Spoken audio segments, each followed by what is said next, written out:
Welcome back to the deep dive. Today, we're plunging into the profound wisdom of Rumi. Specifically, we're looking at excerpts from Book 1 of his epic, the Masnavi.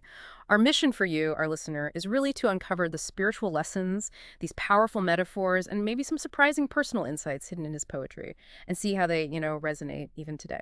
Okay, let's get into this.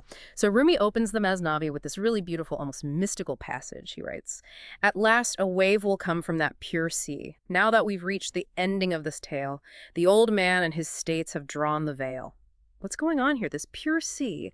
And what does it mean to have the veil drawn? It sounds like an ending, but right at the start. It's fascinating, isn't it?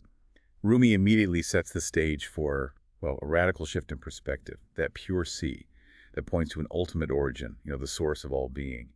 And the veil drawn, that's about transcendence. It signifies shedding those old egoic states. Right, the limited ways we see things. Right. Attachments. Exactly. Those attachments that kind of cloud our true spiritual vision. It's a profound inner shift, preparing us for a new understanding, almost like the story's already brought you to this point of transformation. Wow, and then it gets, really interesting. Rumi brings in this surprising and pretty intense idea, he says. "For such delights to gamble is the cost. 100,000 souls may thus be lost.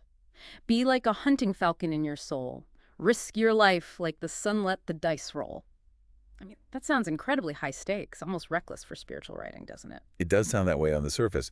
But this isn't about reckless wagering in a worldly sense. It really brings up the question, what kind of gambling is he talking about? It's more of a spiritual surrender, a kind of fearless, almost bold act of letting go. It's risking your perceived self, your ego. Comfort zone. Precisely. Risking all that to gain a deeper, boundless truth. Think about that falcon image, so focused, single-minded, giving everything. And the sun, which he says each moment empties, then fills up again. That suggests constant spiritual renewal. So the risk is not taking the leap. That's what he implies, yeah. The greatest risk is holding back. He adds, "Spirit and life arrive here from beyond, like water pouring nonstop in a pond." It's really an invitation, isn't it? Let that sun of reality shine, but it requires this radical trust. So it's less a literal bet, more like fully committing your whole being, trusting something beyond what you currently grasp. That's powerful. Now, building on this idea of risk and shedding the ego, Rumi then takes us somewhere else interesting. He seems to redefine external actions, challenging how we usually think about generosity. Exactly. He shifts to this really fascinating commentary on a saying of the prophet. It's about angels calling out daily in the market, making a distinction between spenders and misers. The angels apparently cry, "Please God, keep all the spenders satisfied. Let them go home with their wealth multiplied. But don't give misers anything, please, Lord, but loss of income, so they'll lose their hoard." Okay, now at first listen, that sounds pretty straightforward, right? Like be charitable with your money. But Rumi often adds these layers, these deeper meanings. How does he redefine spender and miser here?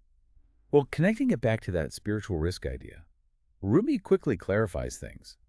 The spender isn't just someone throwing money around on desires. No, he explicitly says the spender is the aspirant on the path to God. Someone giving their spiritual effort. Yes, their whole being, trusting in that divine command we talked about.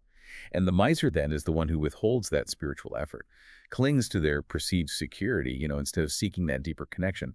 It's quite a reversal. And then there's this really intriguing paradox he throws in. Stinginess excels a generous hand. Don't give what's God's except at his command. Then in return, you'll gain a boundless treasure. I mean, it sounds like a complete flip. How can stinginess possibly be good here? Right, it seems contradictory. But it's not about literal stinginess with, say, money or possessions.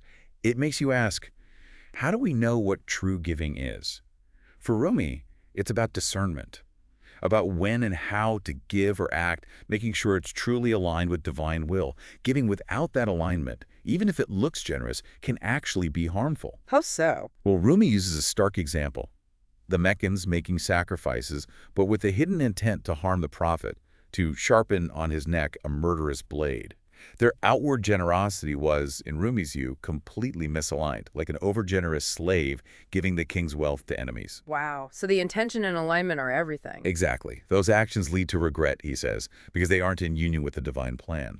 True generosity for Rumi comes from a heart aligned with God's command. That's what leads to boundless treasure, not some paltry measure. It's about mindful, purposeful giving, rooted in spiritual understanding. So it's really not about the amount you give, but the why and the how, the alignment behind it. That really makes you rethink things like charity or even just how we spend our energy, doesn't it? From letting go, risking it all spiritually, to redefining generosity. Rumi keeps pushing us to look deeper. He really does. And maybe that raises a question for you, listening right now. How might you identify the veils in your own life Rumi talks about? And, how can you embrace a bit more of that spiritual gamble?